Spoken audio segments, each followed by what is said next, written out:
আমরা সবাই তো পড়ে আছি সরফরাজ খানকে নিয়ে। এর মধ্যে যে একজনের ডেবিউ হয়েছে ইন্ডিয়ান টেস্ট ক্রিকেটে, সেটাই ওকে জানেন? হ্যাঁ, হয়েছে। এবং সে পারিও খেলছে জবরদস্ত। হ্যাঁ, দলের জন্য মূল একটা ইফেক্ট ফেলে গেছে দলের মধ্যে। আমরা কি জানেন? ধ্রুবচাঁদ জুয়েল। হ্যাঁ, সেই মানুষটাকে নিয়ে সরফরাজ খানের মতো অতটা চর্চা হয় না কেন? কেন? সে তো মিডল ক্লাস ফ্যামিলি থেকে আছে, তার লড়াইটা কম না। তাহলে কেন আমরা তাকে নিয়ে আলোচনা করি না? ধ্রুবচাঁদ জুয়েল, যার জন্ম 2001 সালে, বর্তমান বয়স তার 23। সে আইপিএলে রাজস্থান রয়্যালসের হয়ে খেলে উইকেট পেয়ার ব্যাটসম্যান। যেখানে কিছুদিন আগে একটা ভিডিও করছিলাম, শেখর ভরত।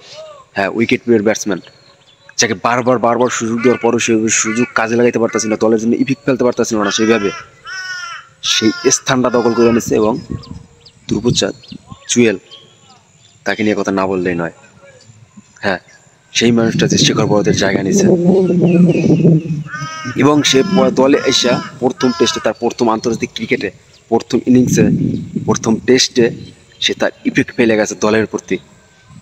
হ্যাঁ, সে আরশিনের সাথে যে দুর্জন ইনিংস খেলছে, লোয়ার রাইসা। হ্যাঁ, দারুণ। 113 বলে 46 রানে পারি। টেস্ট ক্রিকেট অসাধারণ। টেস্ট ক্রিকেট এমন না যে আপনার বলে বলে রান করতে হবে, 200 স্ট্রাইকে ব্যাট করতে হবে।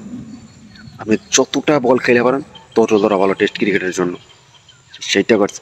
টেস্ট ক্রিকেটের জন্য পারফেক্ট খেলাটা সেই জায়গায় খেলে গেছে রবিচন্দ্র আশ্বিনের সাথে, যার পরিপ্রেক্ষিতে ভারত 443 রানের টার্গেট একটা পৌঁছায়, বড় একটা সংগ্রহে যায়।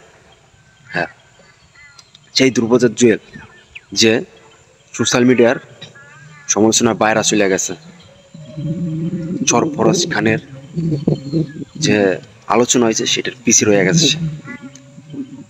তারও তো টেস্ট ডেবিউ, সবাই ডেবিউটা উজ্জ্বল, সবাই নাম জানবে, তারটা কেউ জানলো না।